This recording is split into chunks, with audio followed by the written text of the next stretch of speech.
Olha só, você que está namorando, pensa em casar, tome muito cuidado.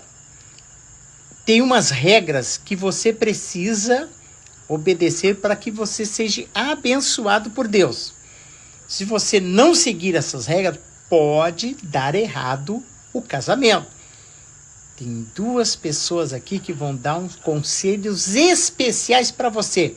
Assiste aí para você aprender. Casamento não é rota de fuga para quem já está no pecado sexual. Se você faz sexo antes do casamento achando que ao casar isso vai se resolver, saiba que não vai. A imoralidade sexual não termina quando o status social muda. Ela termina com arrependimento e mudança de vida. Casar vai acabar com seu pecado sexual tanto quanto uma peneira tapa o sol. Sabe por quê? Porque a solteirice é exatamente esse tempo necessário para a abstinência e a renúncia. Se você não se controla antes de casar, por qual razão se controlaria depois do casamento? Você precisa desenvolver domínio próprio agora, porque a tentação não acaba. Ela só muda de endereço. Agora, a sua tentação pode ser o seu namorado, a sua namorada, mas depois de casar, basta uma crise financeira ou conjugal para que a tentação seja a masturbação solitária, a pornografia, a secretária, o colega de trabalho. O que acontecerá se no seu tempo de solteiro, ao invés de desenvolver domínio próprio, foi gasto no pecado? Basta o descontrole na solteirice para colher um casamento arruinado. E sabe quem não leva isso a sério? Muitas lideranças espirituais. Porque discipular e ensinar jovens dá trabalho. Então é mais fácil aconselhar o casal de jovens a namorar, noivar e casar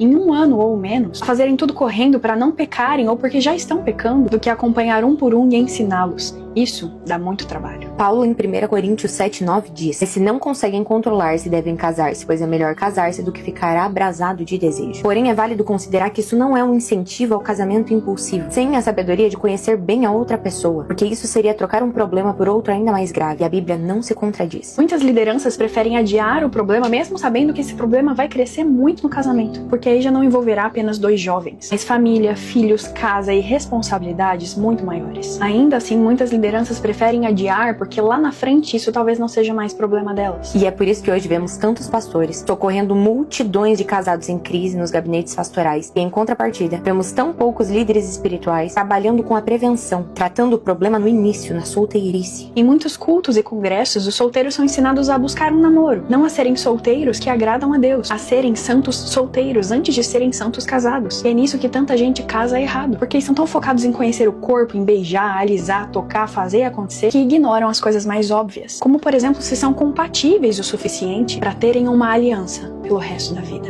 Solteiro, não se engane. A falta de domínio próprio que você planta hoje refletirá no seu casamento amanhã. É isso, Deus abençoe vocês.